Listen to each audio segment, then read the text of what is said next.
I'm Lorraine Lopez. I'm a fiction writer. I'm a novelist, a short story writer, and also an essayist. Um, my favorite writing tip pertains to writing groups, which can be very valuable to writers. We want to test drive our material, and it's important to have a group of people, group of willing readers who are interested in helping us realize our vision for our work. When setting up a writing group, I have 5 tips, and the first is to seek diversity in your writing group. So it's commonly believed that a good writing group is comprised of writers who share similar aesthetics and have the same level of experience and ability. I find that it's valuable to have a diverse group of readers who are at maybe different levels of experience and who come from diverse backgrounds in terms of social class, culture, ethnicity, because those otherwise you can find your writing group develops into something of an echo chamber. When you have diverse members of the group, then you get new perspectives on your work, which can be invaluable to you. For me, an ideal group consists of men and women, writers from different cultural and social backgrounds, as well as emerging and established writers. The second tip is that numbers matter.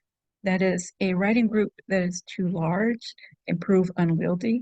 And if the workshop addresses one writer's draft per session, then the gaps between sessions for each writer can be too long to be helpful.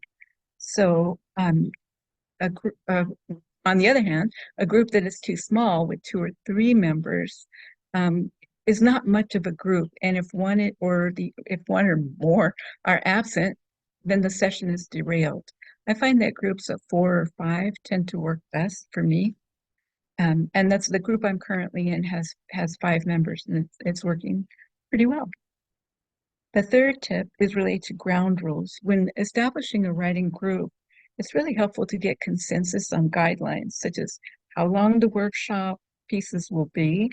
In my group, they're no longer than 4,000 words. Um, how often the group will meet. My group meets monthly. How long the sessions will last. For my group of 5, we do an hour and 30 minutes. And when they'll be scheduled and where they will take place.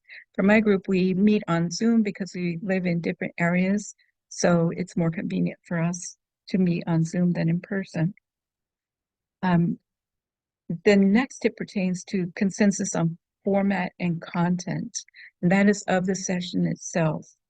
Along the lines of setting up ground rules, it's important to agree on how the session should run.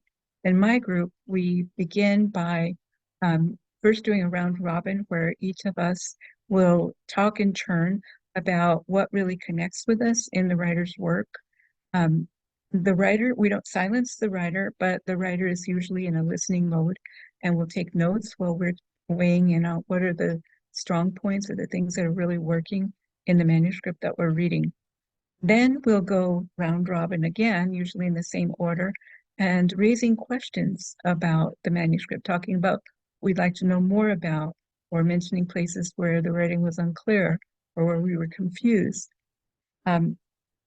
We are very much committed to giving holistic feedback rather than editing. That's something that the writer can do on his or her own, or we can reach out to one another privately if we notice a certain type of grammatical error going on, but we don't waste our workshop time on that. We are really interested in the development of story, the development of characters.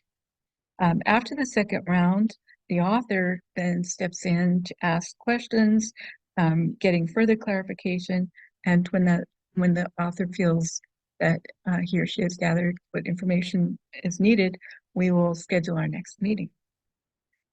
Finally, feedback. We also had to develop consensus on feedback. In my group, we just provide verbal feedback.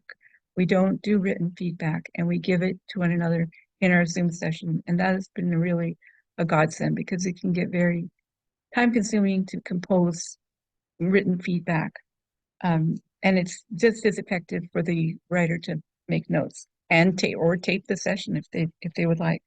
Um, and when what the kind of feedback we give is um, diagnostic rather than prescriptive. In other words, we aim to avoid colonizing the work by superimposing our aesthetic vision on it. Instead, we try to honor the author's vision for the work and just let that author know, well, I think there's a problem here, or I'm not clear about this. And that will help the author to come to recognize these areas of maybe narrative instability and to find solutions on his or her own. It's their work and that's their responsibility, not ours, to do that. The best feedback I've found is the kind that helps me see my writing in a new way and to recognize the places where it's confusing or unclear. Such critique makes me eager to return to the work and to develop my narratives as best I can.